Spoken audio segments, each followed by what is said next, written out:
네, 안녕하세요. 대사수술 아카데미 김종민 원장입니다. 오늘은 수술법을 어떻게 결정하느냐에 대한 얘기를 한번 해보고자 하는데요. 내일 12주장 우회술이 예정되어 있는 환자분을 직접 모시고 우리가 어떻게 이 수술법을 정하는지에 대한 그 과정을 한번 보여드리고자 해서 오늘 이 영상을 찍게 됐습니다. 환자분 양해해 주셔서 감사합니다. 네.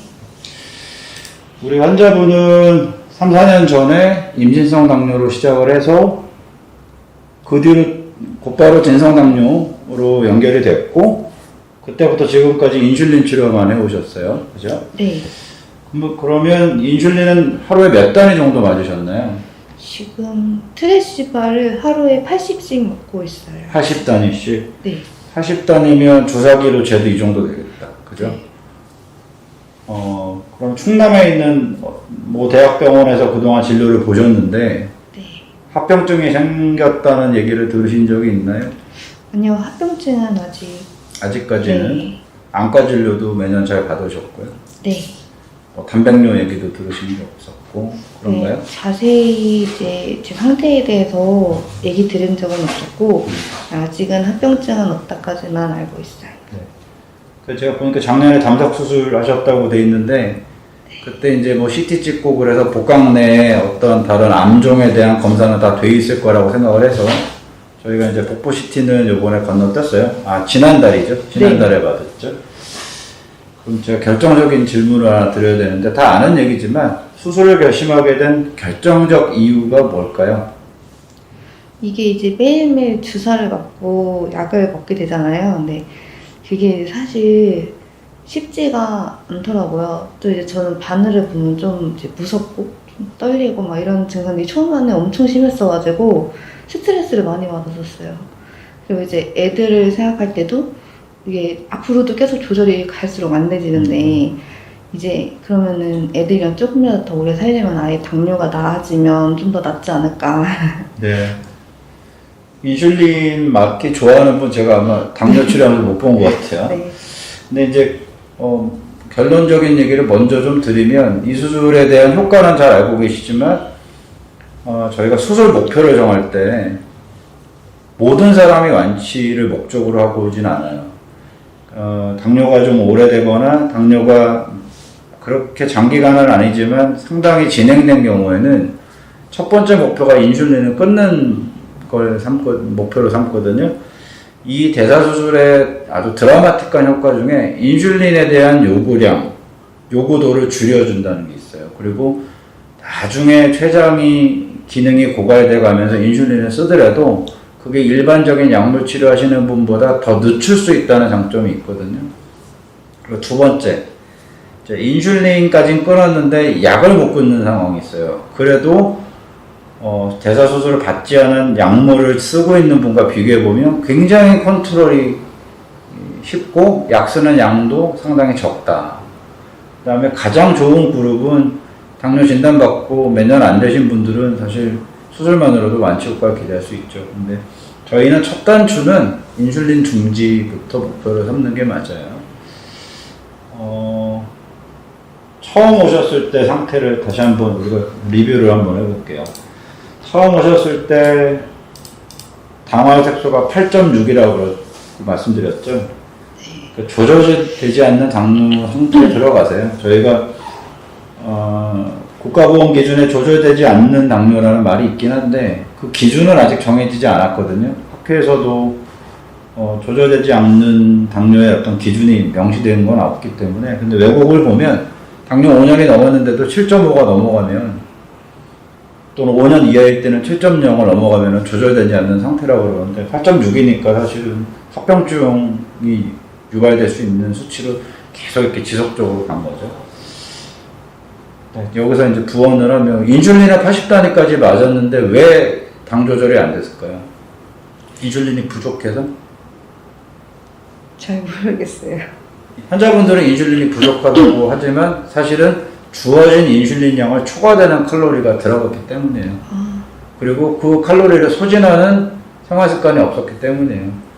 모든 게 환자 잘못은 아니지만 제가 누차 말씀드렸다시피 당뇨 수술 그룹이 아니더라도 꼭 알고 계실 게 약물 치료와 운동요법과 식이요법이 3박자가 맞아야지 이 균형이 유지가 되는데 우리 그 게다리 소견 중에 다리 3개짜리 그 상 보면 하나가 잘리면 넘어지잖아요.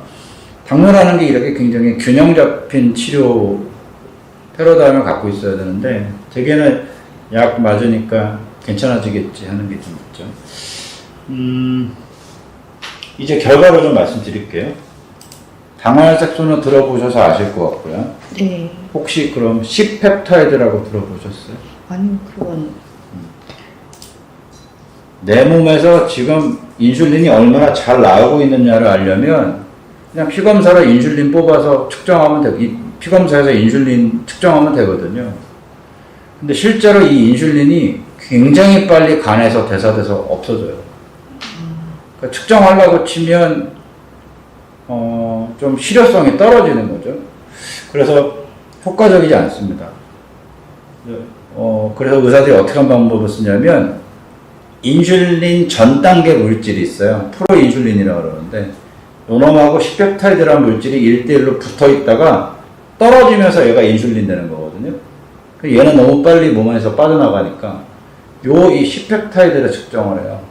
1대1로 결합하니까 얘 머릿수를 세면 인슐린이 얼마나 나왔는지도 감지할 수 있겠다.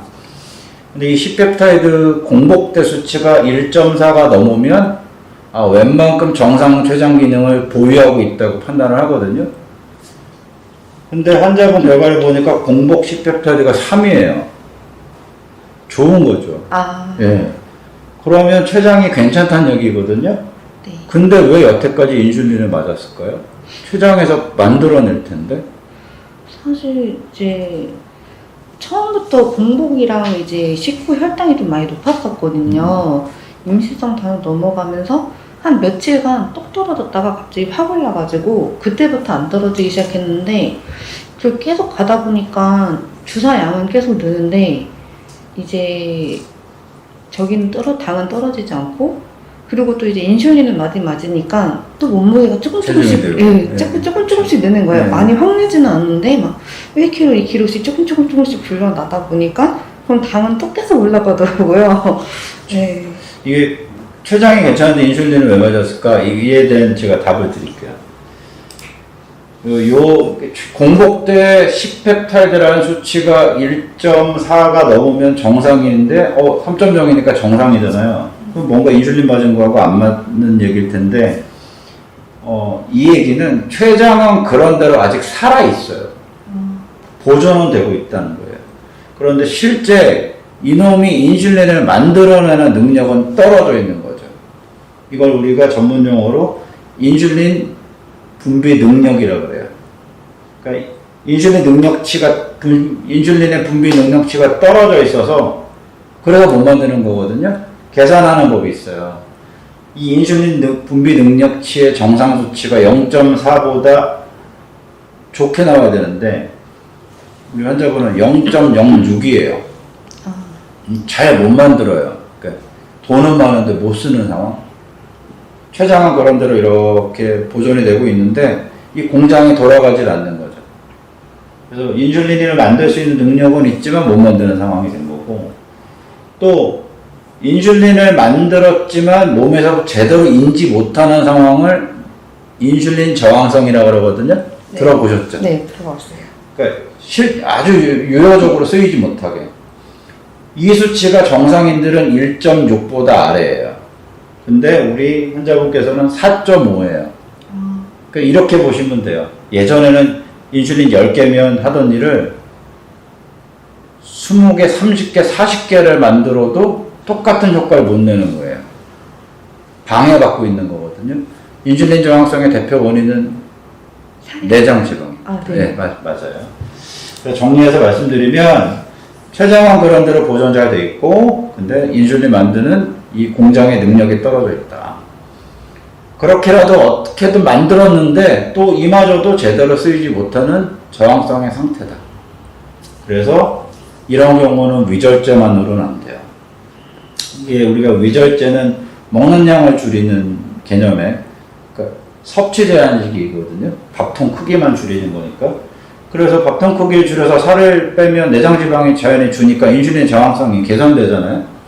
이런 경우는 그 기능이 원활한 경우, 잘 만들지만 방해받고 있는 경우에는 확 좋아져요. 근데 이미 기능장애가 생긴 경우에는 췌장에서 인슐린을 만드는 세포들에 대한 기능 개선까지 고려를 하는 우회수를 해야 돼요. 그러니까 쉽게 단순히 살 빼는 수술 갖고는 안 된다. 물론 위절제가 단순히 살 빼는 수술은 아니지만 상대적으로 얘기를 하면 그래서 결국 우회술이 필요한 상황입니다. 이제 우회술이 뭐뭐 있는지 아세요? 제가 처음 알았던 루아이. 예. 제일 전통적이고 오래됐죠. 네, 그리고 오기 며칠 전에 12장 우회수. 12장 우회수? 네. 더 많아요. 공장 우회수도 있고 축소위 우회수도 있고 여러 가지인데 이 정도로 췌장 기능에 어떤 손상이 있는 경우의 우회술은 양대산맥이 루아이하고 12장 우회술이 있어요.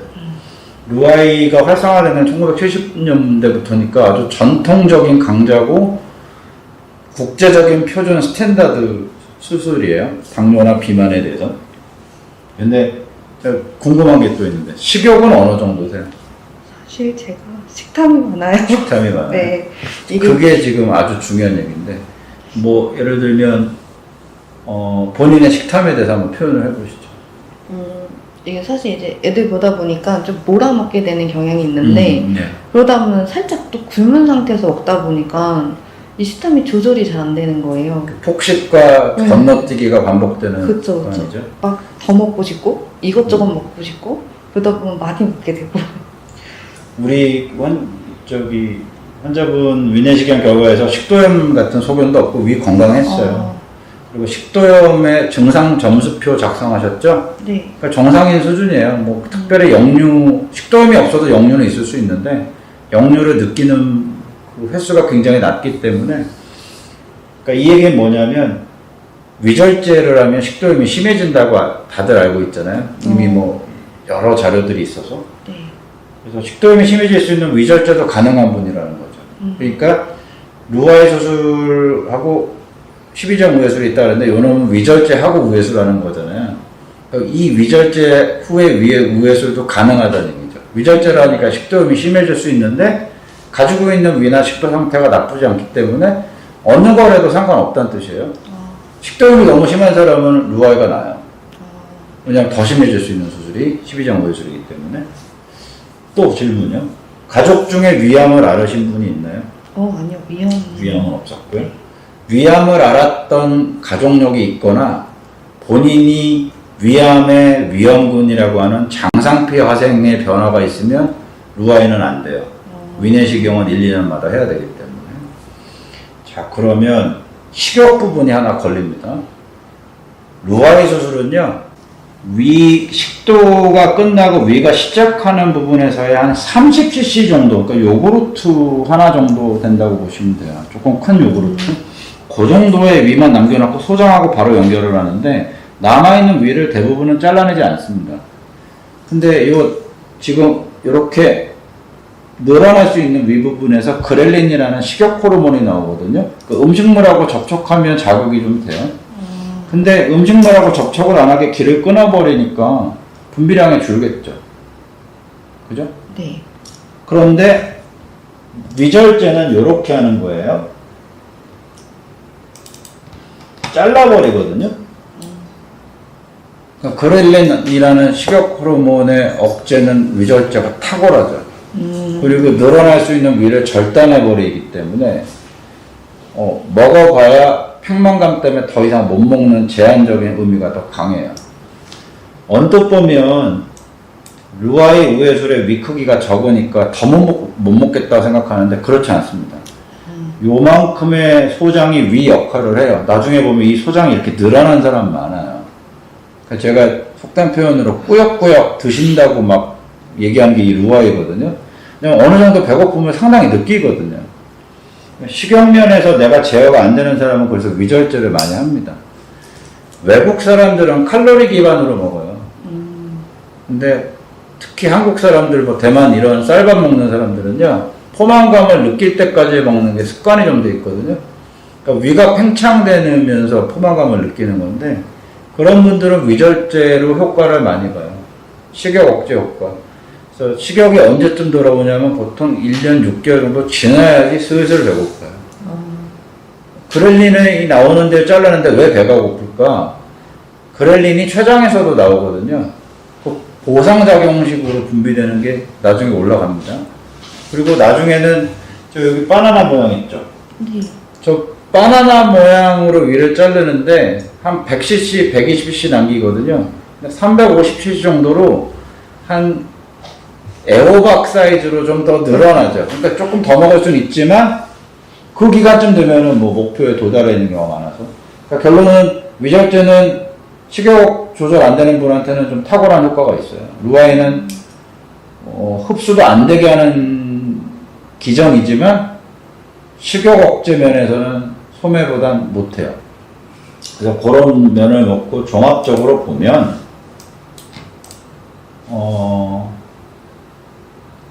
루아인은 이 사진 보시면 위하고 소장 연결해 놓은 데서 위산이 나오는 영향에 의해서 이 소장에 궤양이라는 그 염증이 잘 생겨서 잘 헐고요. 그 다음에 덤핑 증후군 들어보셨죠? 네. 그게 덤프 트럭으로 이렇게 쏟아붓는다는 느낌인데 말인데 우리가 위 원래 모양대로 내려가는 길로 음식이 내려가다 보면 유문이라는 위 마지막 부분에 관문이 충분히 소화가 바로 될 정도 상태까지 음식물을 잡아주거든요. 얘가 없으니까 소화 준비가 안 된 음식물이 소장으로 그냥 덤프 트럭에서 모래 쏟아놓듯이 쏟아져 들어가서 뭐 배 부글거림, 설사, 저혈압, 저혈당 이런 게 나타나요. 근데 우리가 내일 할 요 12지장 우회술은 유문을 살려놓고 연결을 합니다.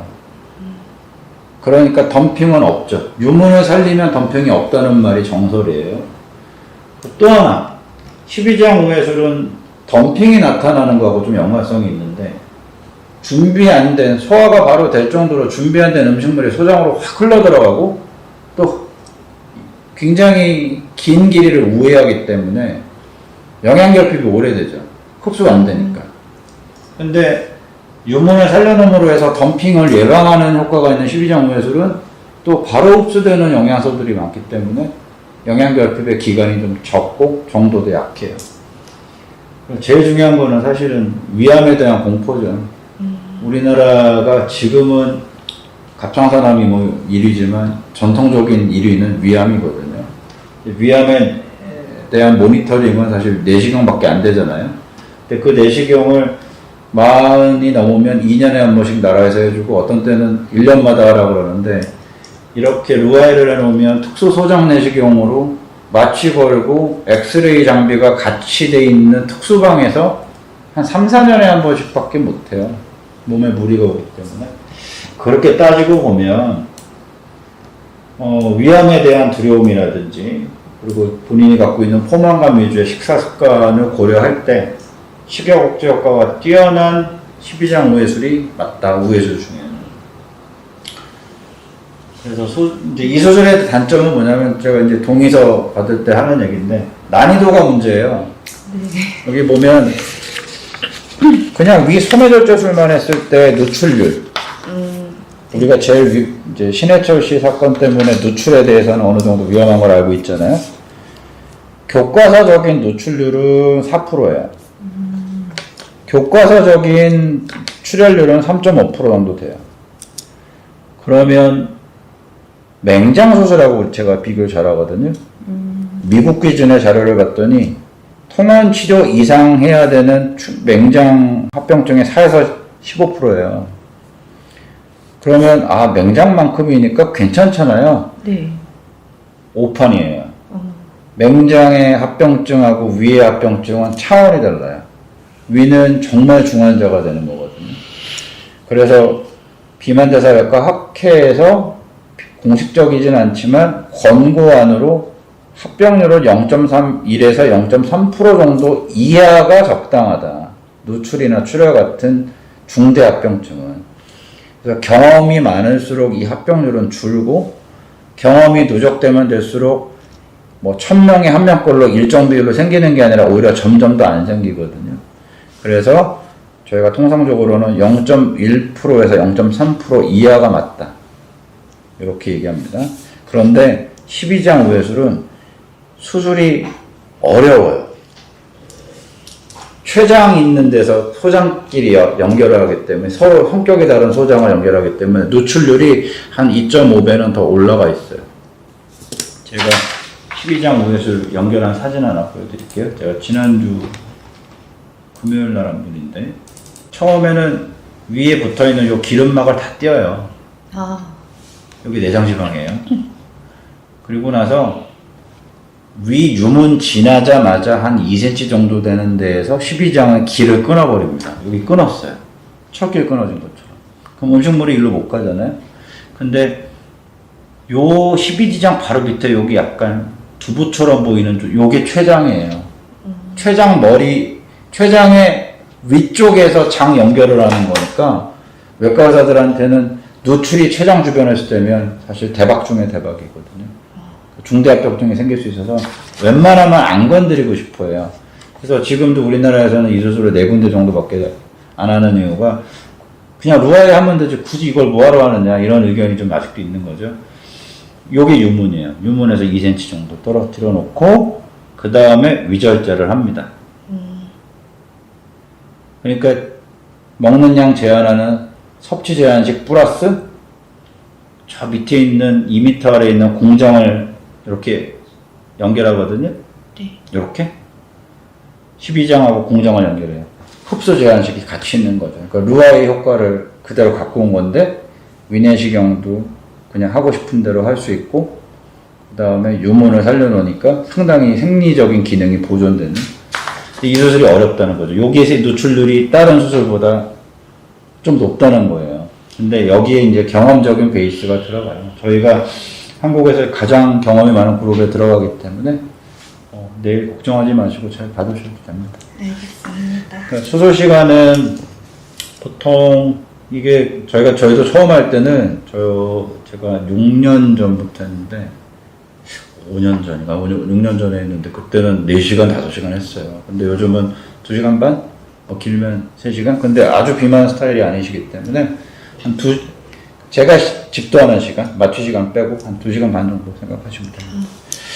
그래서 내일 수술은 이형 당뇨에 의해서 12장 우회술. 네.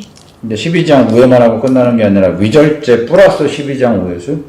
그래서 우리가 이걸 정식 명칭으로 위소매절제술 플러스 유문 보존 12장 공장 단일 문합술 이렇게 복잡해요. 네. 속칭 12장 우회술. 자, 그런데 장을 끌어올리잖아요. 네. 그러면 장과 장 사이에 틈이 있잖아요. 그러면 다른 장이 이 안으로 들어가서 꼬여요. 장폐색이 생길 수 있거든요. 네. 그래서 거기를 다 꼬매주어서 막습니다. 요 장을 뒤집어 가지고요. 거기에 다 꼬매줘요. 틈새를. 장폐색이 한 4% 정도 생긴다는데 저 틈을 꼬매줌으로 인해서 그 비율이 확 현저히 떨어집니다. 아직까지는 저희가 이 수술로 장폐색 경험한 적이 없어요. 아까 위절제를 하고 우회수를 한다고 그랬잖아요. 네. 그럼 식도염은 심해질 수밖에 없어요. 왜 심해지는지 제가 설명을 드릴게요. 우리 몸에는요, 식도로 들어간 음식이 그 다음에 위로 통과되는데, 그렇게 위로 들어간 음식이 다시 거꾸로 들어오지 말라고 안전장치가 있어요. 그게 식도 관략근이에요. 그게 어떻게 생겼는지 제가 그림으로 보여드릴게요. 여기 보시면 식도 관략근이 말은 하나지만 두 종류의 근육으로 되어 있어요. 그래서 하나는 이렇게 식도를 감싸듯이 이렇게 내려오고요. 나머지 하나는 뿌리를 내리듯이 이렇게 뻗칩니다. 위식도 경계부에서. 근데 우리가 위절제를 이렇게 세로 방향으로 하잖아요. 네. 그러면 식도 관략근 중에 요 놈이 일부 잘려요. 그럼 관략근이 느슨해지겠죠. 그럼 역류에 취약한 거. 또 하나, 아주 컸던 4리터 이상 들어가던 널널했던 위를 확 줄여서 한 120cc로 만들면 위 내부의 압력이 올라가겠죠. 관략근은 느슨해져 있는데 압력이 올라가면 당연히 역류에 취약해지고 아직 당장 살이 빠진 게 아니기 때문에 잘린 위를 누르는 내장 지방이 많아요. 그러니까 위 안팎의 압력이 올라가 있기 때문에 역류가 심해져요. 근데 시간이 지나면서 내장 지방이 빠져서 바깥에서 위를 누르는 압력이 좋아지고 또 잘려나가는 위에 위산 분비하는 세포들이 몰려 있어요. 그러니까 위산 분비 양이 줄죠. 그리고 세 번째로 점점 내려가는 속도가 빨라집니다. 그러면 역류가 저절로 좋아져서 예전에 위절제 선택 식도염이 조금만 있어도 피하라고 돼 있는데 이 수술로 오히려 식도염의 개선 효과가 몇 주 지나면 나타난다는 거죠. 그래서 제가 환자분들한테 이렇게 얘기해요. 식도염을 한 번이라도 경험한 사람이 절반 이상이에요. 뭐 문헌에 따르면 47%라는데 거의 절반 이상이에요. 그런데 4에서 6주 정도 지나면 좋아집니다. 근데 증상은 타는 듯한 뭐 가슴 통증, 불편감, 이물감, 역류, 구토인데 이 기간이 지나서 토하면은 어딘가 좁아진 거라고 볼 수 있어요. 아니면 위가 이렇게 연결하는 건 장이 무게감 때문에 이렇게 당기면서 약간 돌든지 내려가는 길이 원활치 않을 때는 오래 토할 수 있고요. 그렇지 않으면은 내가 뭐 양념된 음식이나 양을 좀 반칙하듯이 오버되게 좀 더 먹었을 때 아니면 구토할 일이 거의 없어요. 그다음에 그렇다면 이제 위절제 때문에 하나 더 얘기를 해야 되는데 위절제를 할 때 제일 조심할 게 이 중간 부분, 바나나 제일 안쪽 부분, 바나나 이 핑거의 제일 중심 부분을 위각이라고 하거든요. 이 위각 부분이 좁게 잘리면 계속 토해요, 안 내려가서.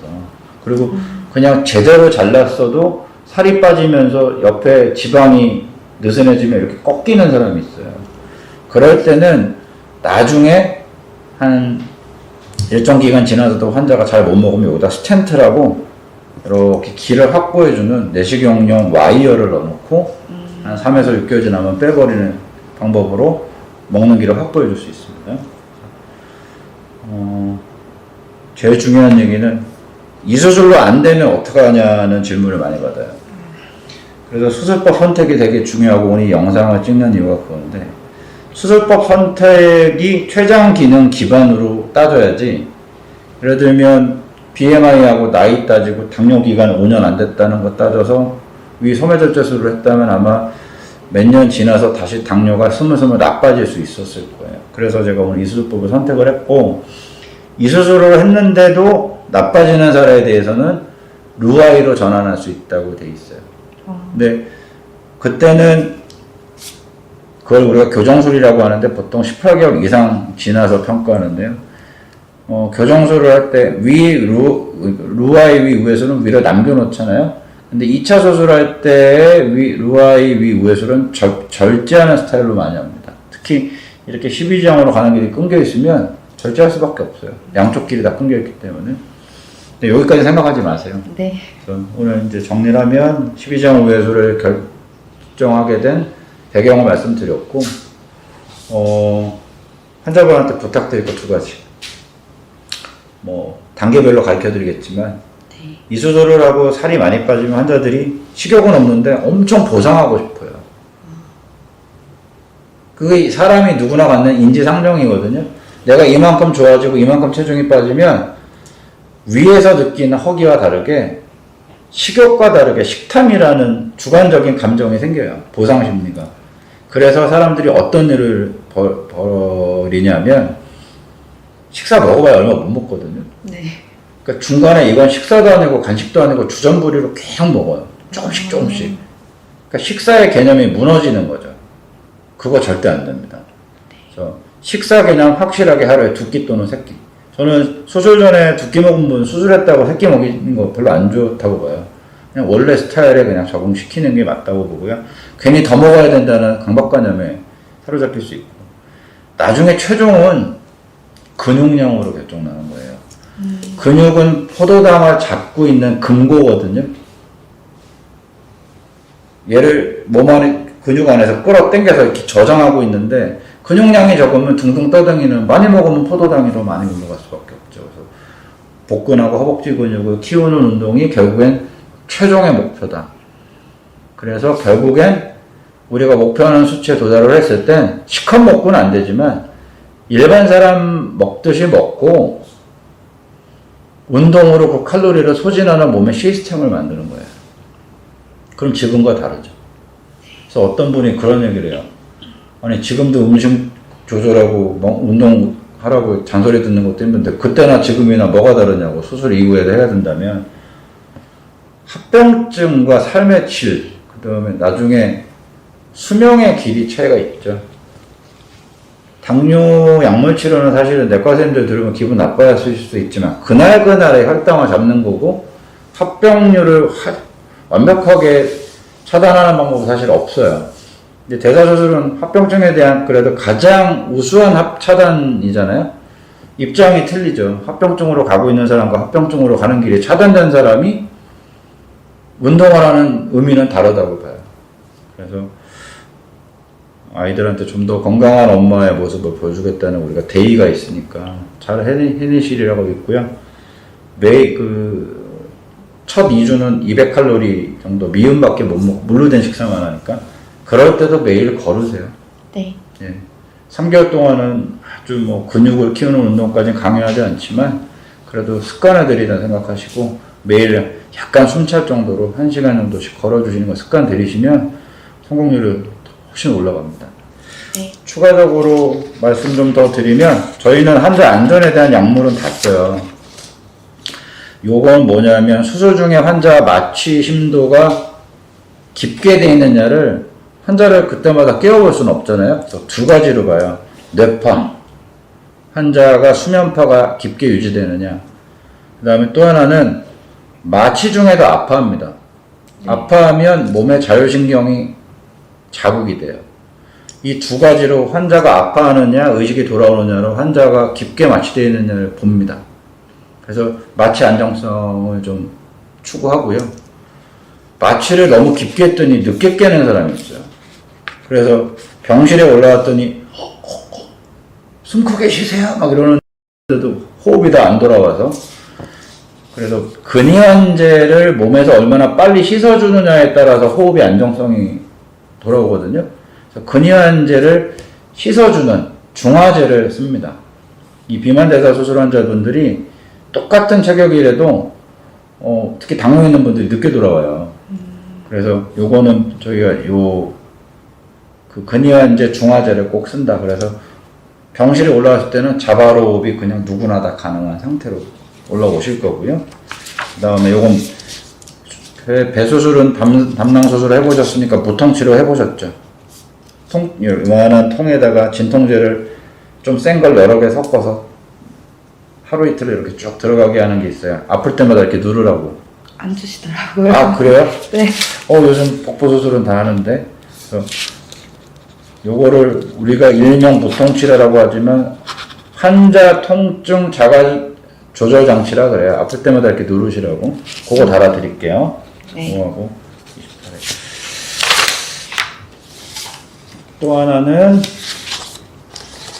간을 들어 올려야지 식도하고 위가 만나는 데가 보이잖아요. 그래서 출혈될 수 있는 핏덩어리의 장각이기 때문에 지혈제라든지 나중에 그 간을 그 기구로 들어 올려서 수술하다가 다시 그 기구를 빼면 위를 이렇게 덮잖아요. 심하게 들어붙어요.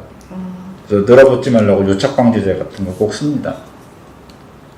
살다가 보면 수술 안 받으면 좋지만 받을 일이 있을 때 너무 심한 유착을 조장할 수 있는 수술을 앞에 해놓으면 그 다음에 접근이 안 되거든요. 그래서 장기끼리 붙지 말라는 제품이 나와 있어요. 그래서 그거 뿌려서 쓰고 지혈제도 필요하면 쓰겠습니다.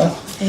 그 다음에 이제 여기 이렇게 망사처럼 돼 있는 거 있죠? 네. 항누출 테이프라고 셀 위험이 있는 데다 이렇게 덮으면 막이 형성돼서 이중 안전장치로 이렇게 막이 두툼한 조직이 생겨요. 저희가 안전에 대한 약물은 다 써요. 그럼 얘는 평생 제 뱃속에 계속 있는 건가요? 몸에 흡수됩니다. 아, 네. 그 얘기 많이 물어보시더라고요. 이게 위를 잘랐잖아요. 네. 그러면 저 이렇게 호치가스 같은 게 쫙 박혀 있잖아요. 저거 어떻게 언제 빼냐고 그러시는 분 많아요. 저 안 뺍니다. 아, 그냥 티타늄 금속으로 되어 있는 거라서 몸 안에 남아 있어도 되는 거고 저건 빼낼 방법이 없어요. 그래서 저거는 이렇게 돼 있다 보면은 그냥 조직구로 이렇게 위에 덧살이 차면서 이렇게 가려줍니다. 궁금하신 거 있으세요? 아니요, 괜찮은 것 같아요. 네. 마취가 전에도 그런데 잘 안 돼갖고 그랬었는데 그건 상관없나요? 제가 그 얘기 똑같이 제가 오늘도 들었거든요. 아, 네. 마취가 잘 안 된다는 얘기는 대부분 내시경 할 때 나온 얘기죠? 아니요, 저희 수술할 때 너무 많이 받은 거라 갖고 여기가 완전 어디?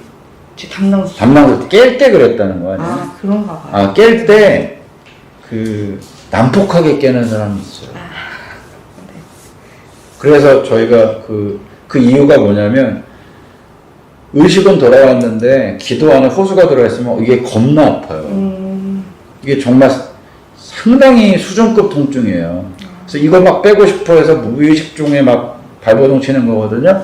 그래서 빨리 근이한제를 희석시키는 주사를 주고 마취도 깨울 때 젠틀하게 하는 세상이라서 환자분 이름을 불렀을 때 눈을 딱 뜨는 상태로 돼야지 나가는데 제가 내일 마취과 선생님한테 말씀드릴게요. 예전에 수술하고 깰 때 조금 힘들었던 부분이 있으니까 조금 천천히 깨우고 시간을 좀 두자 이렇게 말씀드릴게요. 네. 약에 알레르기 있어요? 뭐 약 먹고 탈났던 적 없죠? 약은 없어요. 수술하고 혈당, 그러니까 인슐린하고 포도당, 저혈당도 예방해야 되기 때문에 포도당, 인슐린이 섞인 주사를 이제 오늘 밤부터 달 거고요. 그 다음에 수술 끝나고 금식 기간 동안에 그 약을 달고, 그 다음에 미음 먹을 때부터 끊고 혈당 상태를 봐서 먹는 약으로 이제 교체할 겁니다. 네. 혈당의 정상화는 즉각적으로 나타나요. 체중이 안 빠졌는데도 혈당이 정상화되는 수술이라고 제가 여러 번 말씀드렸는데 인슐린 분비량이 상당히 빨리 나타나는데 그 이유는 뭐냐면 논문에 의하면 췌장이 바로 뿅 좋아지는 게 아니고요. 간에서의 당 생성이 또 혈당하고 연관되어 있는데 그 부분이 좀 빨리 좋아지는 것 같다, 초기에는. 그래서 아마 인슐린 맞을 때 이만큼 맞았는데 어떻게 내가 지금 알약 요 정도 갖고 조절이 되지 하는 생각이 드는데 환자들이 이래요. 아, 적게 먹으니까 그런 거 아니냐고. 절대 그렇지 않습니다. 다시 한번 말씀드리면 굶겨봤어요. 대사수술 받은 사람처럼 굶겨봤어요. 수술 안 하고. 그랬더니 혈당도 떨어지고 인슐린도 낮아요. 혈당이 적으니까. 먹는 게 없으니까. 근데 대사수술 받은 사람은 인슐린이 올라가 있어서 혈당이 떨어진 거예요. 그래서 굶기기만 해서 좋아지는 기전은 절대 아니다. 요거는 이제 의료법상 저희 병원에서 시행하고 있는 모든 비급여에 대한 설명지인데요. 지금 환자분한테 설명드린 건 아까 말씀드린 거 외에는 없습니다. 네. 내일 수술 잘해드릴게요. 네, 감사합니다. 네, 감사합니다.